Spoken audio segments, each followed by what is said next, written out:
As an overview over the last 50 years, if you could define one thing that has been of paramount importance behind Singapore's rise, what would it be? An attitude of mind. We took advantage of disadvantage. We converted permanent disadvantage into continuing advantage. And that's a very fundamental attitude of mind. What disadvantage did we have? We were not a nation that was meant to be. It's a diverse group of people coming out of colonial migration patterns, very different origins, very different belief systems and religions. We were small, no domestic market. Decolonization happened suddenly, and the British withdrew their military forces quickly, and it impacted a very large part of the economy. We were surrounded by much larger neighbors to our south, about 50 times the size of Singapore, and at the very outset objected to the very formation of Singapore and Malaysia. We had every disadvantage you could think of for a nation, and we did not expect to survive.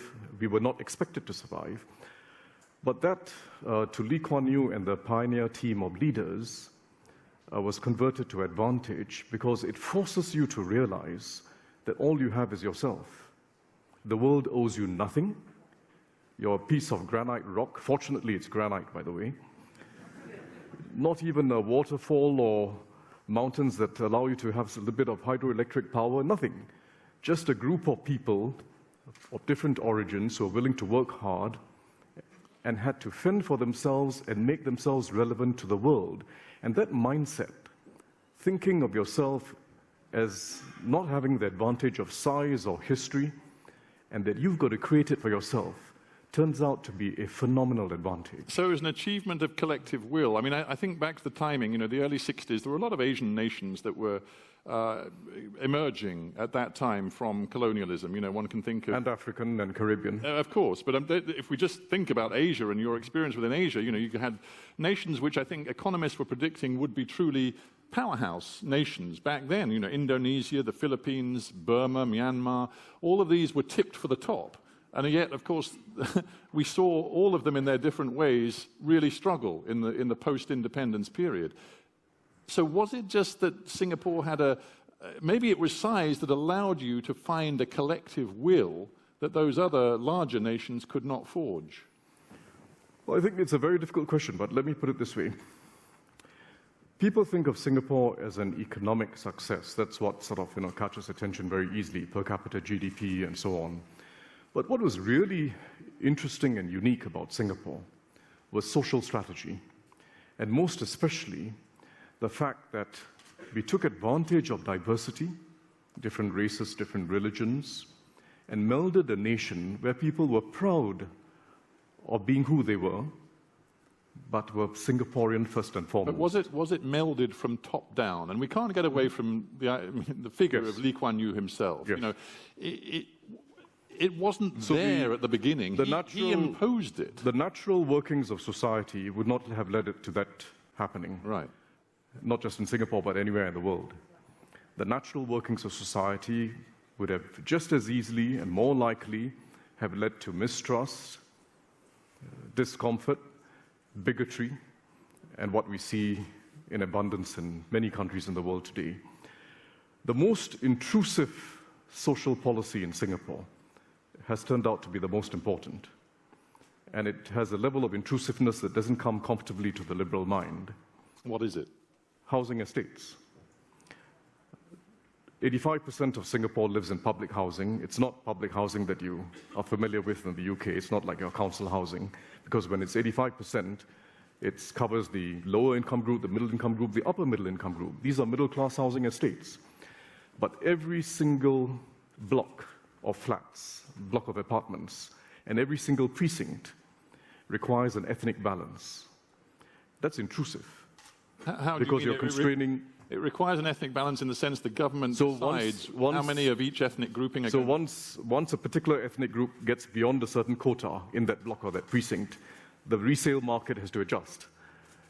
You can't just get more and more of the same people concentrating themselves in the same neighborhood. And I'd say this is, when it was first done, I don't think we knew how important it was going to be. I mean, it sounds extraordinarily It was done because authoritarian. So it was intrusive, and it turns out to be our greatest strength. Because once people live together, they're not just walking the corridors together every day, taking the same elevator up and down.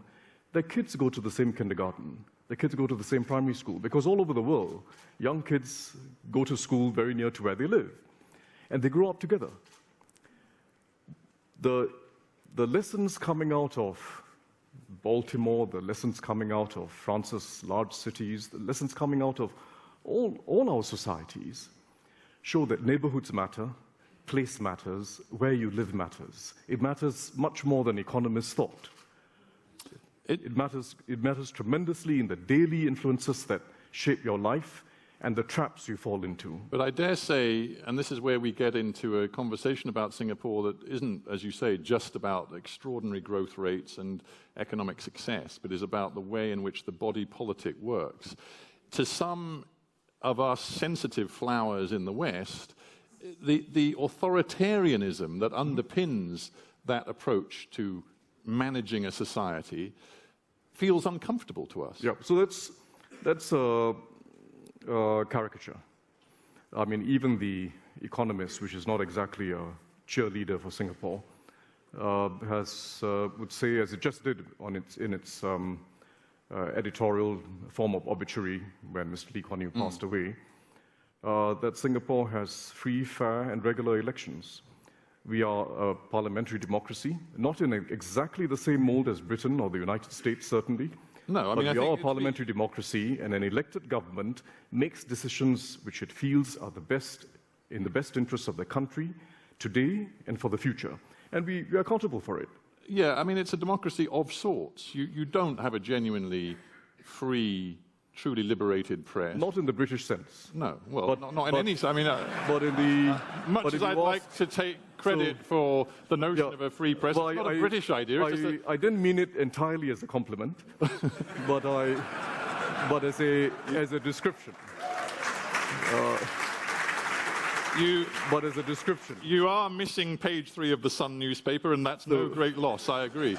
But actually there is a serious point when journals that are respected and have a role to play, like, the Far East Economic Review, for years and years are hounded by government. The rules are very clear and simple. Singapore is an extremely open society by virtue of the number of foreign publications that are circulated, well over 5,000. The fact that Singaporeans are probably more than any other society broadband penetrated. The fact that they're English educated and have access to a whole world of information on the internet. It's an extremely open society. There's no doubt about it. We are unconventional in requiring in our laws that we have the right of reply when foreign publications publish something that we feel is false or misleading. We just have the right of reply. And when publications, as you know very well, refuse to publish a reply, we impose restrictions on them that affect their advertising revenues. Unconventional, you might not agree with it, but the larger point is this. I think we all need some humility. We all need some humility on the ways that best advance a liberal order. To take Lord Griffith's point this morning, a liberal order economically, socially, and politically. We all need some liberty, some humility as to how we achieve that, not just for today, but for tomorrow. How do you sustain it? How do you best sustain it? The most thoughtful observers in the West of the view that you need some buffers, you need some margins of safety, and you need some compromises on some liberties in order to achieve others.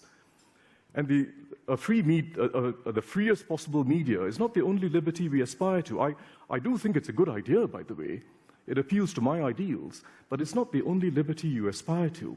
You do aspire to a liberty of being able to walk the streets freely, particularly if you're a woman or a child at any time of the night. You aspire to the liberty of living in a city that's not defined by its most disorderly elements. You aspire to the liberty of having an opportunity for an education and a job regardless of your race or your social background. And you aspire to a liberty or practicing your own religion without fear of bigotry or discrimination. Those are very important liberties in many societies, and they're lacking in many societies. Well, I think we're getting into a very interesting area, and Singapore, to me, is the sort of body politic which we in the West struggle to define in a way, because maybe we have a slightly sort of simplistic binary approach to this. We either want, we look at free societies like, I suppose, mine or Western European or the US models, we would say free societies, and then we would look at a China, for example, and we'd say a not free society. They have capitalism of a sort, but they certainly don't have democracy. And we'd say not free and dysfunctional politically. You sit in neither camp. Uncomfortably. As far as we're concerned, we can't really pigeonhole you. But here's a thought for you. Maybe your system is coming to a crossroads or a turning point, because the digital age is changing things somewhat. The information flows and the top-down approach that your society has taken perhaps don't fit so easily into a digital age. And I just wonder, when there are theories about the relationship between political economy and innovation and long-term sustainable economic success through innovation, whether Singapore is going to have to change, and whether the authoritarian model, if you don't mind me using that word, is going to have to be reviewed and fundamentally adapted. What do you think? So, Lee Kuan Yew would never have expected that Singapore would remain what it is today forever. I don't expect, and I don't think any of my colleagues in government expect it's going to remain this way forever. It has to evolve. We start with the cards we are dealt with. We start with history shapes choices. And the history I described briefly earlier on did shape choices. It shaped social choices, it shaped political choices. But we must never be trapped by our history. We have to keep evolving. And it is a worthy ideal to aspire for a system where individuals are well educated, are good judges for themselves of the information they read on the internet or on the media, are able to make their own minds up. I think that's a worthy ideal to aspire towards.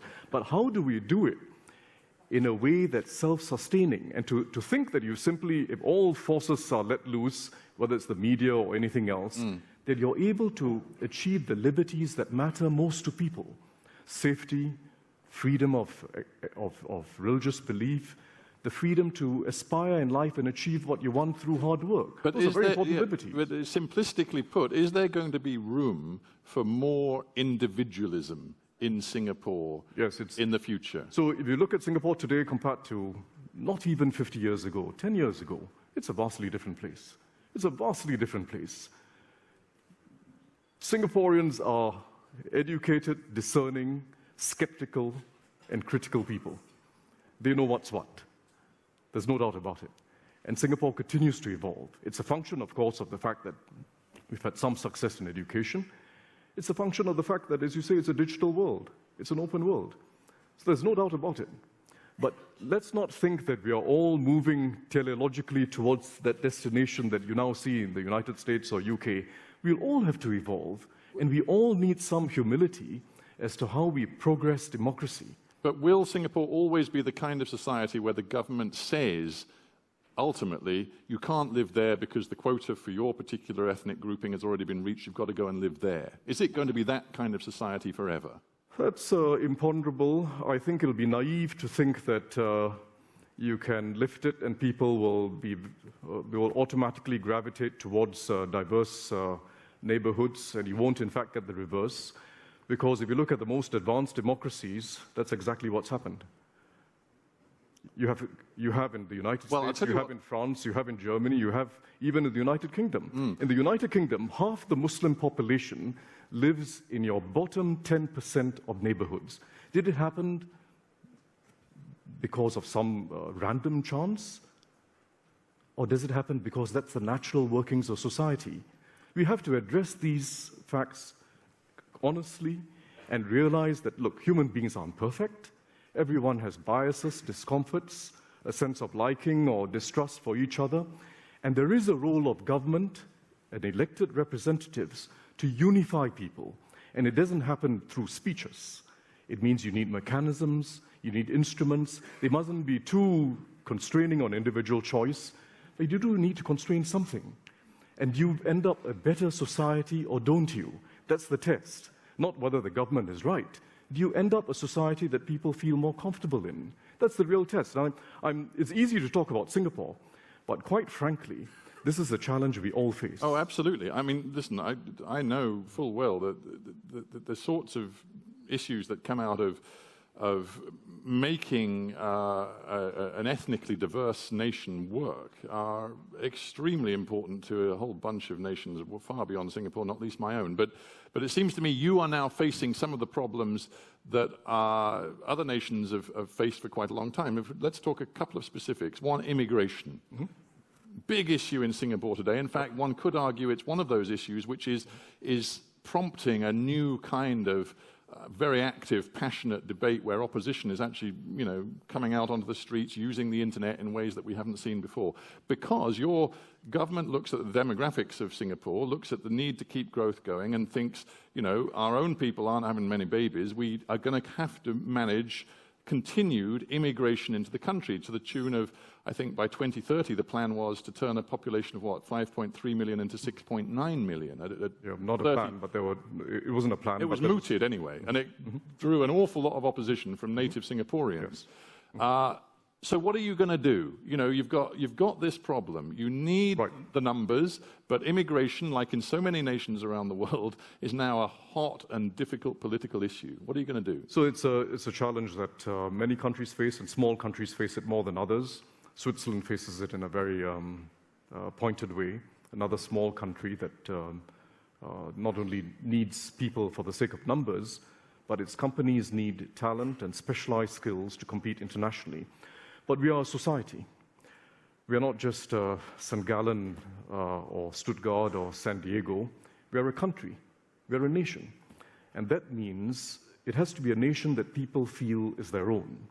It's got to have social mores and a tone that people feel is Singaporean, but with an openness that allows us to take advantage of the skills and expertise and track records and networks of foreign individuals. So staying open, but remaining Singaporean at the core is what we have to achieve. Well, that sounds and it's terrific, a matter of balance. What are you actually going to do? Are you going to bring in this new, 30% of your population by 2030 or not? So we're already at 1/3 of our workforce that is foreign, and we hope to keep it there as long as we can without letting it rise indefinitely. And that's something we implement through labor market rules. We've got levies, we've got quotas, and so on. But you can't have a free-for-all. You can if you are one city in a larger country, but we are a country by ourselves, and you need a balance. And integrating foreigners in our society is just as important as thinking about the numbers, just as important as thinking about the quantity. You've got to integrate people as well as you can, and Singaporeans have to feel that, yes, this is my country, but I'm proud to be working in a world-class team. Now, another challenge you face is on the size of government. You've talked already with me about the investments made in housing, for example, and that's going to increase. I know it's a huge part of the public budget. Education, British politicians are in the election, they say we're failing in education, look at Singapore, and they cite your amazing exam record and your numbers of skilled graduates and the way in which you skill up your people. So you invest huge amounts in education. If you look at the figures, your government is actually an advocate of massive state spending. That's the way you run your country. And because you've got such a successful economy, you've managed to do it without, with budget surpluses until last year, where you just fell into a deficit. And I don't know whether you are worried that looking forward, particularly if you mix demographics with the size of your government and the ambition of your government, you are going to run into real problems. So, I think we're a very interesting case of a country that has low government spending, by the way, by most standards, as a percentage of GDP, low taxes. Well, as long as your GDP keeps climbing. Yes, but our starting point is not a bad one. We've got relatively low government spending and revenues, but we are able to achieve the social outcomes that countries with much larger spending do. And how do we do it?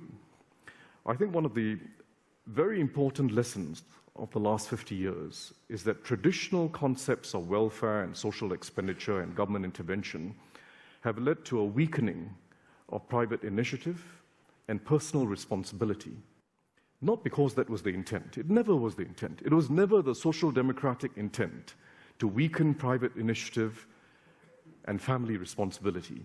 I mean, look at the Scandinavian countries. They used to be amongst the most hardworking countries in the world. The Swedes were incredibly hardworking, industrious people.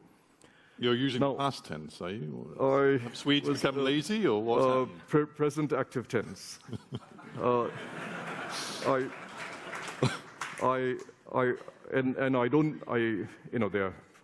a good society in many ways, so I didn't mean to. Well, Swedes will get the chance to comment on this in a moment. They're a good society in many ways. They're willing to pay high taxes to keep their system going. But the point is, there are ways in which an active government can intervene to support social mobility, to develop opportunities, and to take care of the old, which doesn't undermine personal and family responsibility. And that's the compact that we're trying to achieve. It's almost a paradox. You mean you're a bit more ruthless? Is that what you're saying? No, we are achieving a paradox of active government support for personal responsibility, rather than active government support to take over personal responsibility or community responsibility. Do you believe in the concept of a safety net? So we believe in a concept of support for you taking up opportunities. So we don't have unemployment. I believe in the sometimes simplicity of yes or no answers. What about this idea of a safety net? Do you believe? Does Singapore believe in the notion of a safety net for those who fall between the cracks of a successful economy? I believe in the notion of a trampoline.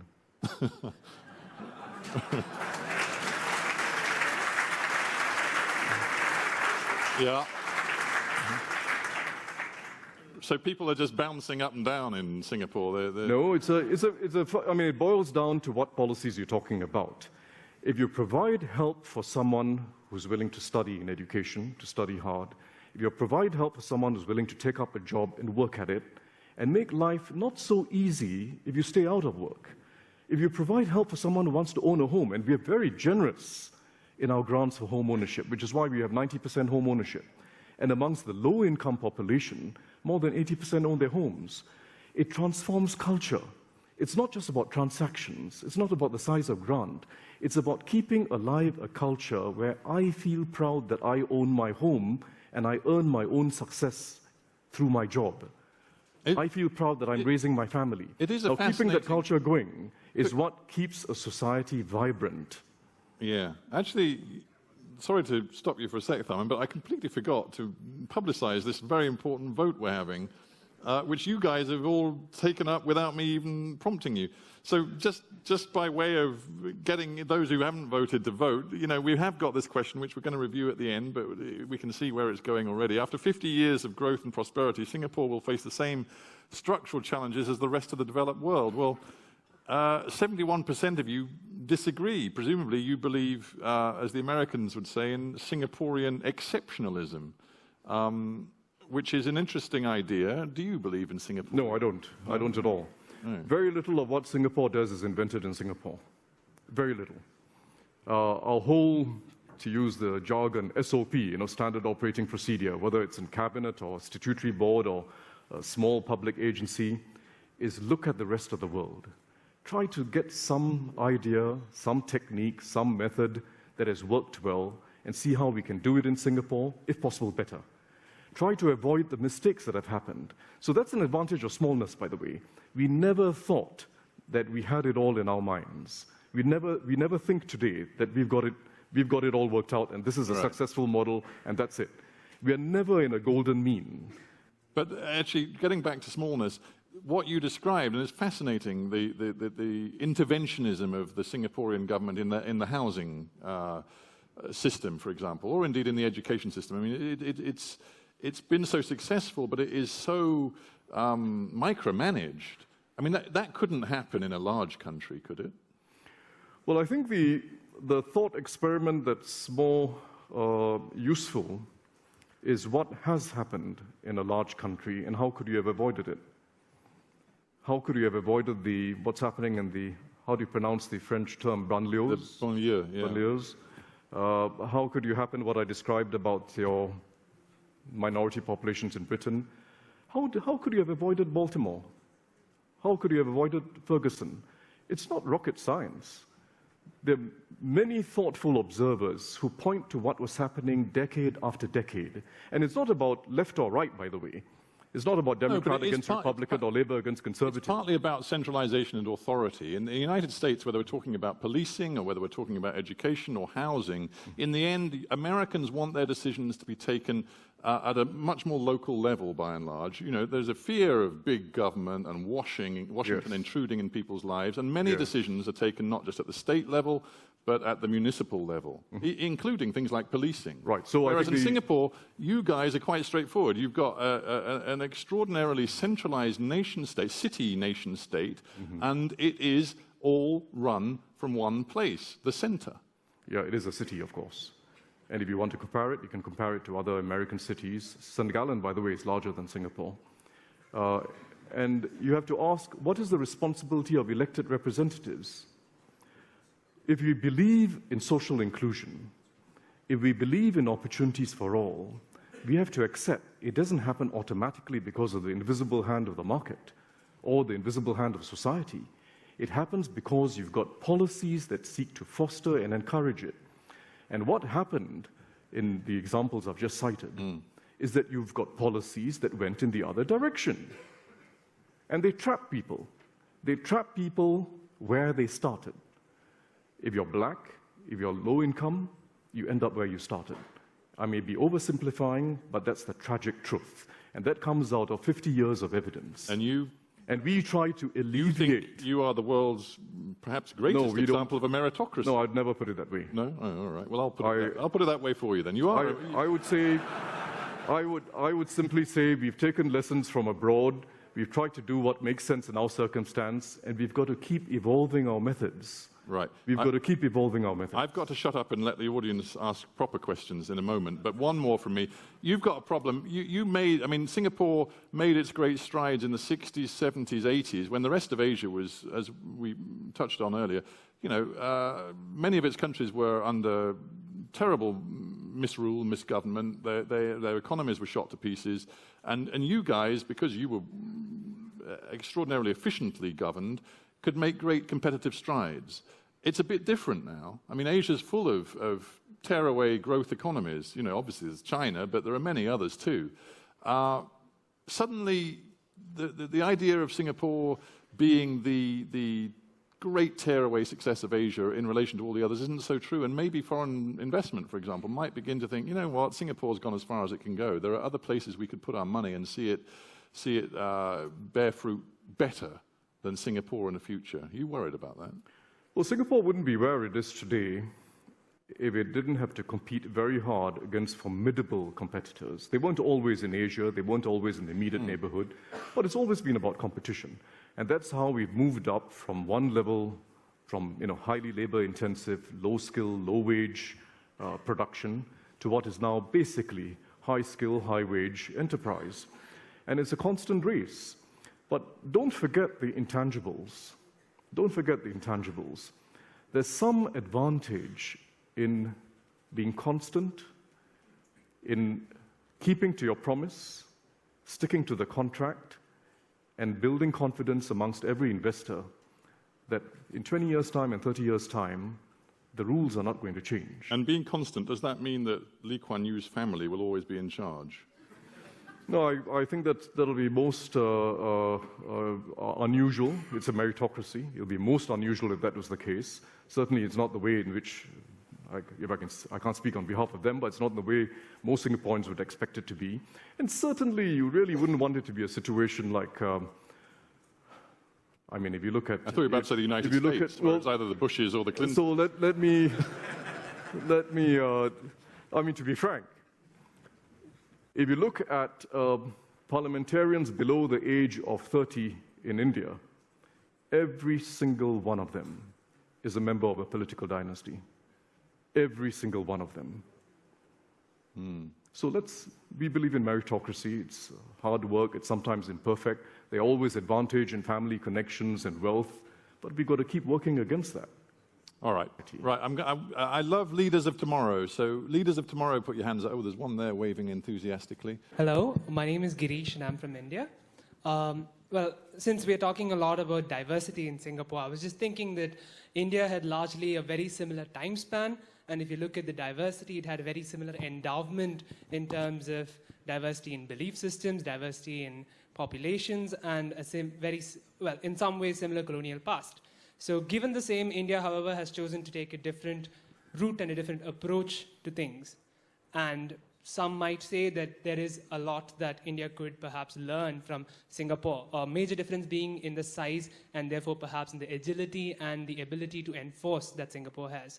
So would you have some things that India could learn, perhaps, or countries like India could learn from Singapore? Well, good. I'm going to stop you. Good question. I mean, in a nutshell, you're a very small nation. India's a bloody huge nation. Mm-hmm. But are there some universalities here that could apply across? Right. Got to answer that, just that one by itself? Yeah, go on. Okay, go on. Well, maybe a fairer comparison is to look at India compared to other large, complex societies, and China is a good example. India has the great advantage of a democracy, which ultimately I think is the most sustainable political system that we know of. But it doesn't have the advantage of accountability of elected representatives. China, in a curious way, despite not having a democracy in the political sense, has a very high sense of accountability on the part of its leaders. That isn't so for all authoritarian regimes, but it is so for China. And they have created a culture of accountability. I think India can create a culture. I'm slightly baffled. I think India can. You can come back to that if you want to. Well, we don't have time. I think India can create that culture. There's no reason why democracy should not have a culture of accountability with it. It just means that middle-class voters especially have to hold people accountable for what they promised and to see if they deliver. And it can be done. All right. Well, we're going to talk more about China and accountability over coffee, but we can't do it now. Yes, sir. Thank you. Mr. Prime Minister, I'm David. Name, I am please. David Simba. I'm from Uganda. Hi. Does Singapore today consider itself a developed country in the Harry Truman sense of development and development? And if so, what is its current geopolitical interest vis-a-vis dealing with the rest of the global south, including Africa and Uganda? Well, the word developed doesn't figure very much in our parlance, in our domestic debates or anything like that, because as far as we are concerned, we just have to keep improving. We haven't arrived. As I mentioned just now, I spoke about productivity and technology. I can talk about other things. I think the way in which European societies have developed respect for blue-collar workers and accorded them a place in the workplace, in governance, and in society, that exceeds most Asian countries. It's something that we still have to aspire towards.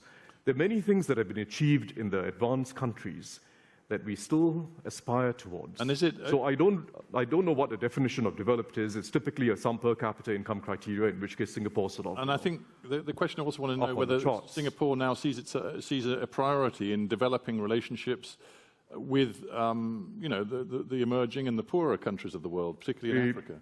We focus most of our foreign assistance and relations on developing countries in Latin America, in Africa, and especially in Asia.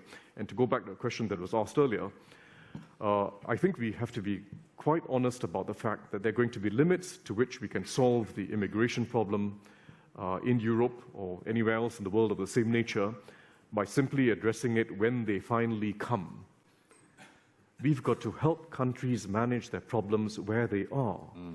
And we have to take very seriously the predicament and complexity of Africa and do our utmost through multilateral institutions and bilaterally to help them uplift themselves, solve problems at their source, not when they finally come. As I'm just literally 2 days ago back from Zimbabwe, I would agree with that entirely. Now, we've got to end. I want two more questions, but I want both from women, because I've failed to call upon women so far. Right, we've got two women neatly lined up right next to each other. So can two short, pithy questions from two females to finish. Hello, my name is Zhizao Hongjie Wang from China. I've never been to Singapore before. I hope one day I will. So I can just ask her a naive question, from a view of the outsider. I hope it's not like entirely irrelevant. I think it's an exalted idea to encourage people to work harder and to have a decent life. But you mentioned something like that you would actually make life harder for people who are not willing to work in Singapore. And this actually reminds me of something I saw earlier this year when I was in the US. I was actually touched by some of the freedom some of the people enjoy there. They could actually, just have some unconventional and even chaotic years of their life. They could be like anti-establishment. They, could just be different. But, if your society works this way, won't you, deprive the freedom of people who just want to be wild and anti-establishment for like at least for a period of time? Okay. That's a totally great question, but let's hear the other one as well. So I can answer it immediately. No, don't. I want to savor the answer. I don't want you to waste it now. Ma'am, what's your question? Hello, I'm Hasmi Grigoryan from Armenia. And how did the development start in Singapore? Is it thanks to the political will, or it started from the bottom civil or economic level? And what is the level of democracy between the political right and economic rights? Right, okay. Well, let's do that one first, and then we'll get to the one that we all enjoyed. I mean... So they're not unrelated. No, they're not unrelated. But give me your answer to the second lady first. Yeah, so in understanding the evolution of democracy in Singapore, you can't avoid looking at history, how we started, and the circumstances that we were given as a country that wasn't meant to be. Democracy has evolved. It has strengthened. And I believe it has to strengthen further. But let's not think that the way to strengthen it further is to simply leave everything without restraint. It hasn't worked in the most advanced democracies, and it's not going to work especially in a diverse Asian society. But 80 of your 87 parliamentary seats are taken up by the ruling party, Lee Kuan Yew's party. I mean, that's not healthy, is it, really? Yeah. It isn't. If you look at Alberta, since 1971, you've had the same party in power, and today it controls 70 out of, 85 or something like that? Yeah, so it's Canada is a thriving liberal democracy. But yours is a don't hit too hard a government that works very hard to do what is in the interest of the people and has a good track record. Okay. Right? Don't hit it too hard. Okay. And then, second question is, in Singapore, there isn't room to enjoy a few years of quote-unquote wildness. Right. You can't. So unfortunately, where's the creativity? Where's the chance to kick back, think, and smoke something interesting? So there are two parts to that question. First, you're free to be as wild and wanton and take time off and do what you'd like with your life, but you don't have to get state assistance for doing so. That's the point. The point is, how do you, with a limited budget, whilst keeping tax revenues low, keeping spending low, how do you apply it most effectively? And I believe the best way to apply it is to reward personal responsibility. I've got nothing against people taking time off. In fact, it's not a bad way to live your life, to take some time off from time to time. You re-energize yourself, you think of new ideas, you might switch jobs. But the unfortunate fact of the last 50 years is that governments that gave money without conditions, in other words, as long as you're unemployed, you get it, and you get it for an extended period, did not anticipate how it would change social culture. Unfortunately, social culture changes, and it changes in response to incentives. And we don't want that to happen in Singapore. The more serious point, though, is that it is true that developing Singapore into a more innovative society, which is what its future has to be, does require a certain amount of free play of ideas at the level of the individual and groups of individuals. And we have to allow for that. And I don't think allow for that means we just mimic what the Bay Area and the United States is. We are a different society, but we've got to evolve. We've got to give more free play to the individual and to individual choices. They may be right or wrong choices, but people will learn with time. Well, If I may say so, that is a very interesting answer, and I just think your entire presentation has been fantastic. So apologies from me, because I've made you all late for lunch. It is now lunchtime, but ladies and gentlemen, before we go to lunch, just please give the warmest of warm hands to Tharman Shanmugaratnam. Thank you so much. Thank you.